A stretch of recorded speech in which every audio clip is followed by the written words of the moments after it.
Masyado ako nalunod sa ligaya na dulot ng pamangkin ng asawa ko.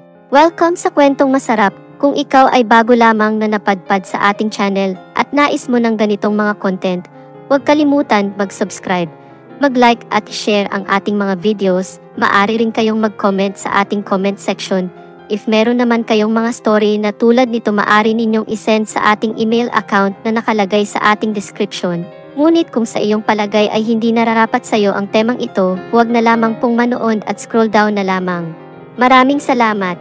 Itago mo na lang ako sa pangalan Rosalinda, may asawa at isang anak. Gusto ko lang share ang aking karanasan at hingi na rin ng advice sa mga nangyayari sa akin. 10 years na kaming nagsasama ng asawa ko na si Alex at 10 taon na rin ang aming anak na madalas nandoon sa lola niya, sa mother ko. Unang apo kasi nila ito kaya tuwang-tuwa sila, kaya madalas ako lang ang naiiwan sa bahay kapag pumasok na ang aking husband. Engineer ang aking asawa at sa construction siya madalas natutulog. Lalo na kapag malayo ang site ng kanyang trabaho. Dati rin akong pumasok noon sa office na related naman sa construction, kaya nakilala ko ang aking asawa. Simula nang ipinanganak ko ang anak namin, huminto na ako sa pagtatrabaho. Gusto kasi ni husband na madagdagan pa ang anak namin. Meron kaming bahay na 2-story at 3 lang kami, kaya ang luwag para sa amin. Meron kaming labandera na tuwing Sunday pumupunta para maglaba, kaya ako lang ang maglilinis at magdilig ng mga halaman na tanim ko sa paso. Gusto nga ng mister ko na kumuha ng kasambahay para may kasama ako, at katuwang, kaya lang ang dati niyang nakuha ay bata pa, at may kalandian. Nakikita ko minsan na napapatingin ang asawa ko sa kanya. Advance ako mag-isip, kaya alam ko na ang mangyayari kapag tumagal pa sa bahay namin yon. 1 buwan lang pinaalis ko na, kaya ang kinuha muli ng asawa ko ay kamag-anak niya sa probinsya. Ang problema ang tanda na. Hikain pa, kaya hindi rin nagtagal. Hanggang sa magpaalam sa akin ang asawa ko na dito raw muna sa bahay tutuloy ang pamangkin niyang nag-aaral ng criminology. Mahal daw kasi ang renta sa boarding house at para makatipid sa bahay na lang. Tutal 3 naman ang kwarto namin.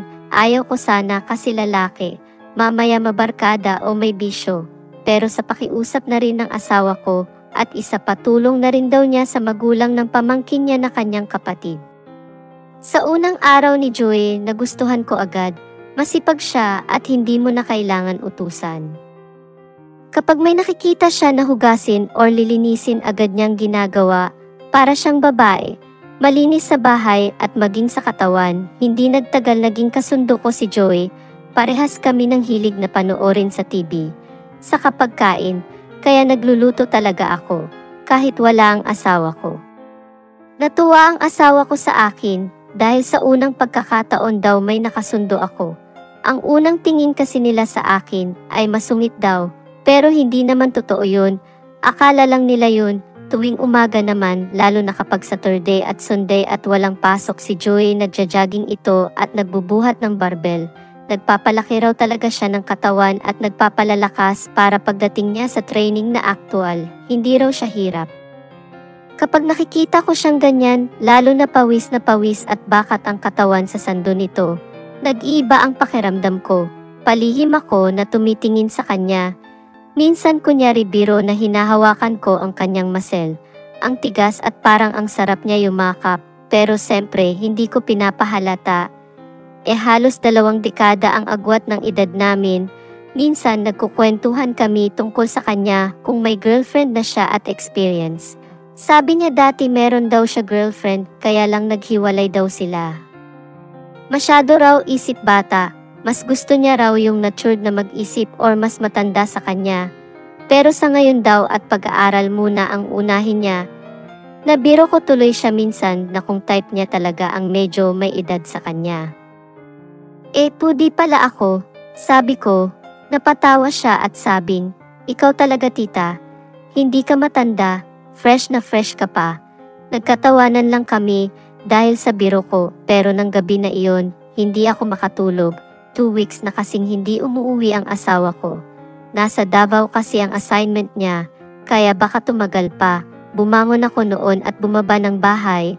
Nasa second floor kasi ang kwarto namin mag-asawa at anak. Pumunta ako ng kusina para kumuha ng tubig.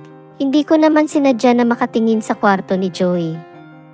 Open pa kasi ang ilaw kahit na alauna na ng madaling araw. Sinilip ko saglit sa may pinto. Hindi nakalock ang pinto. Nakita ko na nakahiga si Joey at ang cellphone niya ay nakapatong sa dibdib niya at tumutunog. Parang may pinapanood siya at nakatulugan na niya. Lumapit ako dahan-dahan. Ini-off ko ang cellphone niya at inilapag sa higaan at muli napansin ang katawan niya. Pinisil ko muli yung braso niya na madalas ko nahawakan dahil matigas. Pagkatapos tumalikod na ako para lumabas ng kwarto. Pero hindi pa ako nakakahakbang palabas, tita. Halika, sabay hawak sa bewang ko at hila sa akin sa higaan. Wag Joey, pamangkin ka ng asawa ko. Ang sabi ko kay Joey, pero ikinulong na ako nito sa kanyang mga bisig hanggang sa tuluyan na akong nawala sa sarili. Wag mong tigilan pamangkin, ganyan nga, iyon na lamang ang nabanggit ko sa pamangkin ng asawa ko. Hindi ko na namalayan ang oras, inabot na pala ako ng madaling araw sa kwarto ni Joey.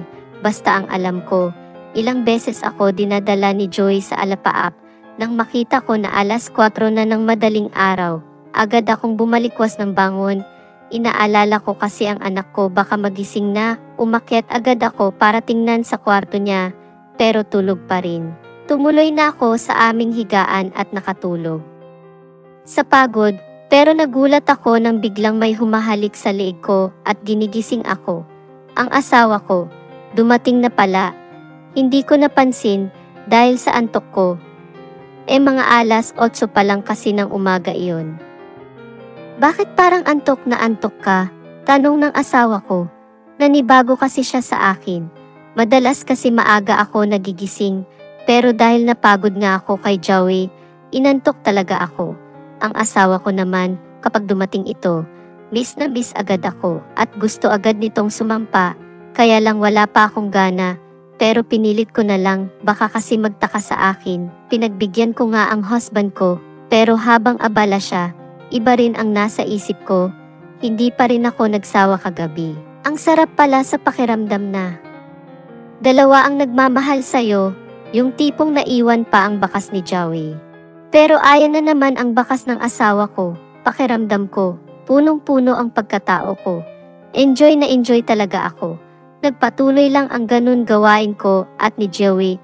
Minsan nga kahit nandito ang husband ko, kahit mabilisan lang, nagagawa namin ni Joey. Parang ang sarap sa pakiramdam na nagtatago ka at nag-aalala na baka mahuli kami. Siguro tiwala talaga ang husband ko sa pamangkin niya, kaya hindi nag-iisip ng kung ano-ano. Halos 4 na taon na ganun ang mangyayari. Parang na-addict na nga ako. Gusto ko after ni Joey, next agad si husband o kaya after ni husband at nakatulog na, pupunta ako sa baba para doon ko tapusin ang lahat. Minsan naiisip ko, may sakit na ba ako? Bakit lagi kong hinahanap ang ganun? Dati naman hindi, simula lang na tumira sa amin ang pamangkin ng asawa ko. Doon na rin ako nagsimula ng ganun. Tapos kapag naiisip ko na ng babae ang husband ko, parang hindi ko matanggap, ayaw ko. Gusto ko sa akin lang sila. Kahit nga si Joy, kapag nalalaman ko na may babae na nagkakagusto, nagsiselos ako. Naputol lamang ang lahat ng iyon nang matapos na si Joey at pumunta na ng training niya. Naging mag-isa muli ako. Naging malungkotin, hinahanap ko siya. Nasanay ako sa araw-araw niyang ginagawa. Ang mister ko naman ay ganun pa rin ang schedule. Minsan mga 3 linggo, hindi umuwi dahil nasa malayong probinsya ang site ng construction nila. Napansin din ni husband ang pagiging matamlay ko after na umalis na si Joey. Tinanong niya ako, pero siyempre hindi ko sasabihin ang totoo. Hanggang sasabihin niya na magtatayo daw siya ng water station sa harap ng bahay namin para malibang ako at dagdag na kita rin. Plano na rin kasi niyang mag-resign at mag-business na lang. Noong una, medyo nanibago ako. Araw-araw busy ako sa mga bumibili ng tubig at mga kumukuha ng delivery. Meron kinuha si husband na 2 boy na taga-deliver ng tubig sa karatig barangay namin para mas lumaki raw ang kita. si Magno at si Rowell. Pareho silang mabait at masipag. Si Magno may asawa na at anak. Si Rowell naman ay binata. Madalas mag-umutang ng sahod si Magno para pambili ng gatas ng anak niya. Wala naman problema sa akin dahil masipag siyang pumasok. Kaya lang halos ilang buwan na ang umutang niya. Halos wala na siyang natitira na sahod. Ma'am, sige na po, pa-advance ulit ako. Kulang po talaga ang sahod ko sa araw-araw ng gastos ng mag-ina ko. Babayaran ko po kahit anong paraan, kahit overtime ako. O kaya ako na maglinis dito sa bahay ninyo. O kahit ano po na pagawa ninyo, ang pakiusap ni Magno. Doon ko rin napansin ng malapitan na halos kahawig ni Magno si Joey na pamangkin ng asawa ko. Medyo malaki lang ng konti ang tiyan ni Magno, hindi tulad ni Joey na araw-araw exercise. Talaga lang ha, gagawin mo lahat, sabi ko kay Magno, at muli pakiramdam ko, kinilig na naman ako at sakto sa Saturday ngayon, ang anak ko doon matutulog sa mother ko. Ang mister ko naman ay sa Monday pa ang balik. Mamaya mag-usap tayo, pag uwi ni Rowell ha. Sabi ko kay Magno, sabay na ibinigay ko ang kanyang advance na pera. Matapos nga ang hapon na iyon, nag-abang si Magno na umuwi si Rowell kaya lang tinatamad pa raw. Dahil wala naman gagawin sa bahay nila. Kaya ang ginagawa ko, nag-ayos muna ako ng aking sarili. Ilang buwan na rin kasing hindi napupuno iyon ng pamangkin ng asawa ko. Simula nang umalis na sa bahay, kaya lang nagdadalawang isip ako kay Magno. Pumayag kaya iyon, kilalang takot sa asawa si Magno. Nakita ko na kasi ang asawa niya, bata pa, pero mukhang palaban at kayang-kayang pasunurin si Magno. Kaya nga kapag need ng pera ng asawa niya, nagkukumahog si Magno sa paghanap ng pera. Habang hindi pa umalis si Rowell, nagkwentuhan muna kami ni Magno. Tinanong ko kung kumusta silang mag-asawa. Naawa ako sa mga sinabi niya, kaya pala kulang ang perang kinikita niya. Buong pamilya pala ng asawa niya doon nakatira sa bahay nila ng asawa niya. Tapos madalas pa raw lasing ang tatay ng asawa niya. Naghahanap nga raw siya ng malilipatan na upahan para makaalis siya sa pamilya ng asawa niya. Ang init na naramdaman ko kanina ay parang naging yelo, ang sama ko, sabi ko sa aking isip, sinasamantala ko ang pangangailangan ng tao. Binigyan ko na lang ng pera at pinaalis ko. Sumabay na rin si Rowell sa kanya. Dahil pareho naman sila ng way ng uwian, after ko magsara ng water station. Umakyat na ako sa kwarto namin ng asawa ko para magpahinga na. Nag-browse muna ako sa Facebook at muli ko na nakita ang pamangkin ng asawa ko. Nagma ako sa kanya at nangumusta. Doon ko nalaman na dadalaw daw siya dito sa bahay bukas. Tinanong niya kung nandito raw ang tito niya.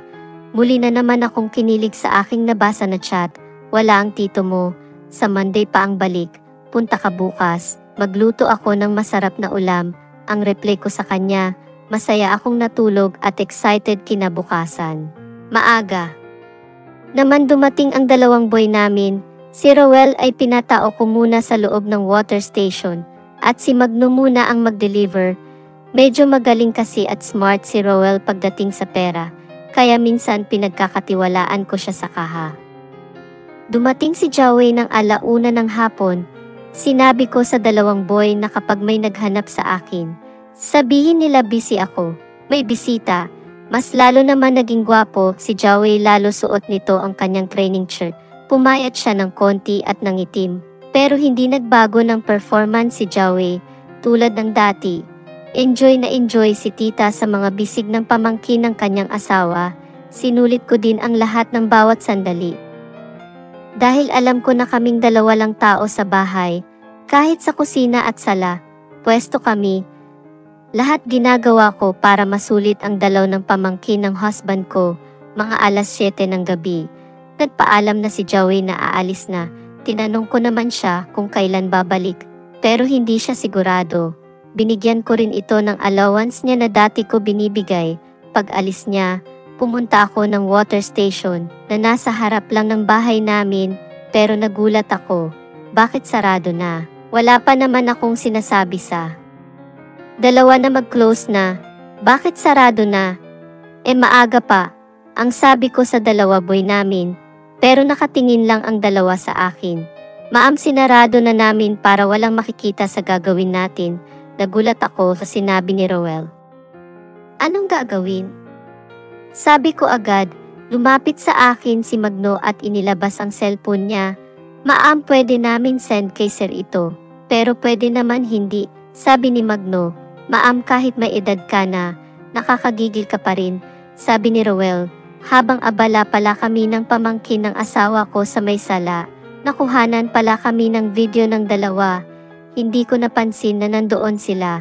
Masyado ako nalunod sa ligaya na dulot ng pamangkin ng asawa ko. Anong gusto ninyo? May pera dyan, kunin nyo na, umalis na kayo. Sabi ko na pasigaw sa dalawa, maamang lagay, ang pamangkin lang ni sir ang mag-enjoy, dapat kami rin, sabay na sabi ng dalawa. Wala na akong nagawa kung hindi ang sumunod sa dalawa. Nahihiya ako sa umpisa dahil may bakas pa na naiwan si Joey. Pero gutom na gutom ang dalawang boy, ang sarap talaga sa pakiramdam na pinag-agawan ka. Apaw na apaw ang kaligayahan ko ng mga oras na iyon. Umuwi ang dalawa na nakangiti. Bukod sa masaya sila, may pera pa akong inabot sa kanila. Naging regular ang ganun gawain namin. Bumalik na naman ako sa aking madalas na ginagawa dati sa pamangkin ng asawa ko. Hindi na rin ako nag-aalala na hindi umuwi si husband basta nandyan ang dalawang boy namin na pinagkakatiwalaan ko. Lumipas pa ang 3 buwan. Unti-unti na uubos ang kita ng water station. Nagtataka ang husband ko. Wala naman daw akong binili. Bakit nalulugi? Bukod kasi sa sahod ng dalawang boy namin, ay may extra pa akong pagbaon sa kanila. Para tuloy lang ang ligaya. Dahil sa pagduda ng asawa ko, naglagay pala ng sisipi ang asawa ko na hindi ko alam. Hindi niya sinabi sa akin iyon, baka iniisip niya may magnanakaw sa aming bahay at negosyo. Dahil hindi ko alam na meron kamera, tuloy lang kami ng dalawang boy. Minsan kapag dumalaw ang pamangkin ng asawa ko, so din ako. Grabe pala ang mga nagagawa ko na hindi ko namalayan.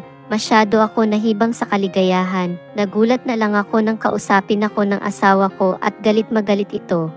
Ano ito? Ipaliwanag mo sa akin. Sabi ng husband ko sa akin.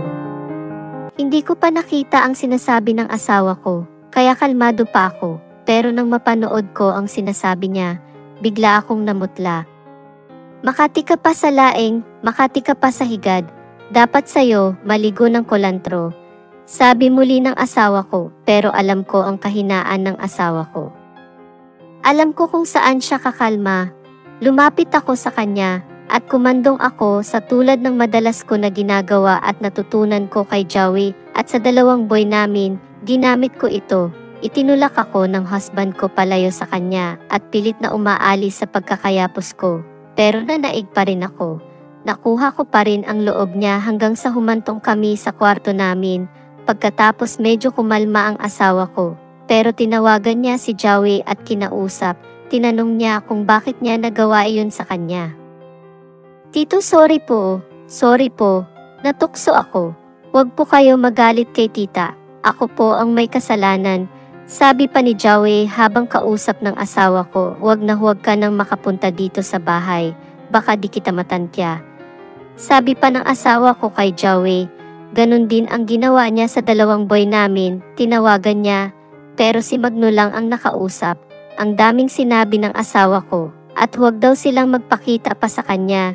Nagsorry ako sa aking asawa, at tinanong ko kung ano ang aking gagawin para magpatawad niya, pero hindi niya ako kinausap. Kinabukasan sinara niya ang water station at magkalagay ng karatula na for sale, kasama ang bahay namin. Ikaw gumawa ng ikasisira ng pamilya natin. Walang ibang sisisihin sa ganitong buhay natin kung hindi ikaw. Sa kabila ng pagsisikap ko na umaangat ang ating buhay, ito pa ang igaganti mo sa akin. Iyon ang muling salita ng asawa ko sa akin. Sabay na umalis dala ang kanyang mga gamit. Doon ko lubos na isip ang aking mga kasalanan. Masyado ako nalunod sa ligaya. Hindi ko na naisip ang aking pamilya. Tumatawag ako sa aking asawa pero hindi na niya sinasagot. Wala rin siyang iniwan na pera sa akin. Tanging ATM lang na para sa anak namin. Ang kanyang iniwan, doon niya raw ilalagay ang sustento niya sa bata. Umuwi ako sa bahay namin sa parents ko kasama ang anak namin. Nagtanong sa akin ang mother ko kung ano nangyari. Sabi ko na lang magkatampuhan kami ng asawa ko. Tumatawag naman ako kay Joey pero hindi na rin ako sinasagot at tuluyan nang hindi nagparamdam sa akin. Maging ang dalawang boy namin, hindi ko na muling nakita. Nagsisi ako sa aking mga nagawa, lalo na kapag mag-isa lang ako sa kwarto ko. Ang sarap na ng buhay ko, pero sinayang ko lang. Nagpadala ako sa tukso ng laman. Sa ngayon 5 buwan na ang nakalipas, nabalitaan ko na may bibili na daw sa bahay namin at water station. Tuluyan na akong iniwan ng aking asawa. Gusto ko man humabol sa mga ari-arian na napundar namin, kaya lang nasa pangalan niya lahat iyon. Isa pa kapag naghabol ako, baka isiwalat ng niya ang baho ko. Ayoko naman malaman ng anak ko at mga magulang ko ang nangyaring ganun. Isang malaking kahihiyan yun. Kaya ito ako ngayon, mag-isa na muli at nagsisi bawat sandali.